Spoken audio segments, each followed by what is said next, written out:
Good Monday morning, and thanks for joining us here on KARE 11 News Now. I'm Alicia Lewis. Let's get to your morning headlines. Breaking this morning, one person has died and several others are hurt after a shooting at Boom Island Park in Minneapolis. It happened late Sunday night, and police have been on the scene all morning trying to figure out what happened. Our Audrey Russo is at the park with new details on the shooting from Police Chief Brian O'Hara. One woman is dead, 5 others are injured after a shooting at Boom Island Park. Behind me, you can see police are combing through hundreds of pieces of evidence. Police Chief Brian O'Hara says around 9:30, officers responded here to Boom Island Park and they found 100 people at a gathering. 3 victims were found in the park. 1 victim was found in a car at the entrance to the park. 2 additional men were brought to the hospital in private cars. Police say 1 woman was hurt, possibly knocked unconscious in the melee that unfolded here. Chief O'Hara says victims are cooperating at this hour and that they are following up on leads. It's unclear, though, what this gathering was for, why so many people were here at Boom Island Park. But Chief O'Hara believes there was more than one shooter. There is a lot of work ahead of investigators as they have so much evidence to comb through. It's a very extensive scene, and yes, there are literally hundreds of pieces of evidence.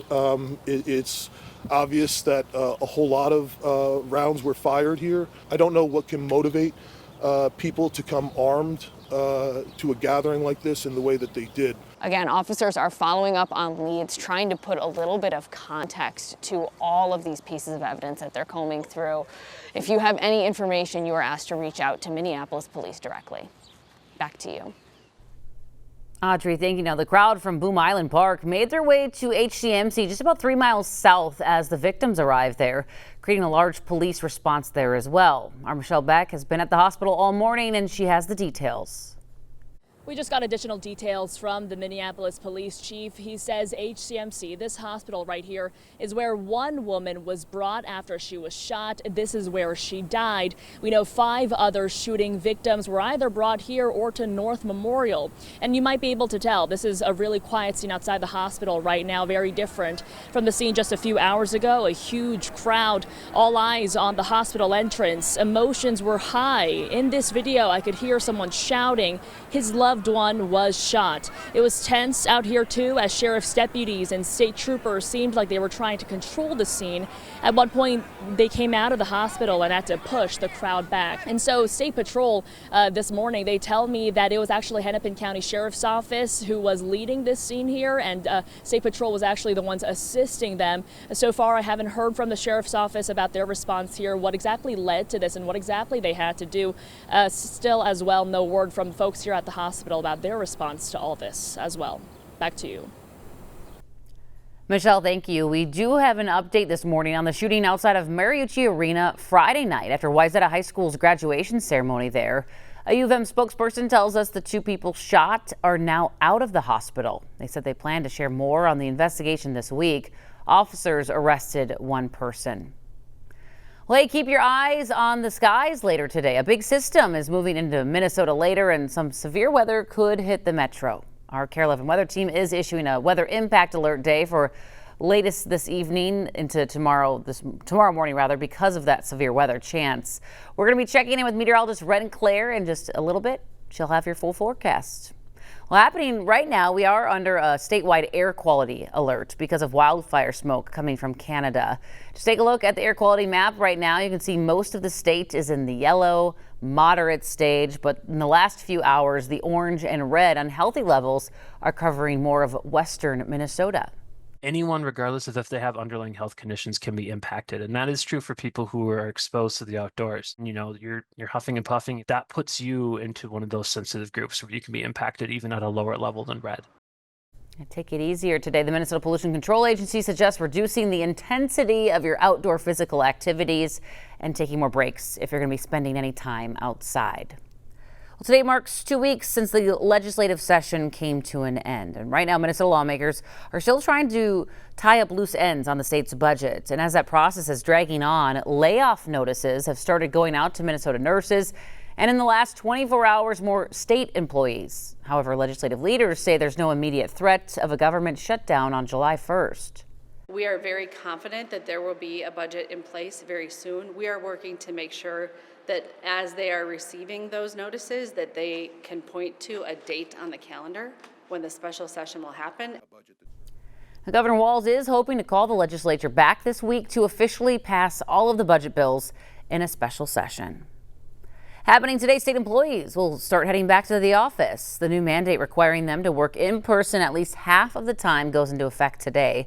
It's good news for some businesses downtown looking for a boost in customers, but the president of one of Minnesota's largest state government unions is predicting today is going to be a little chaotic at the Capitol complex.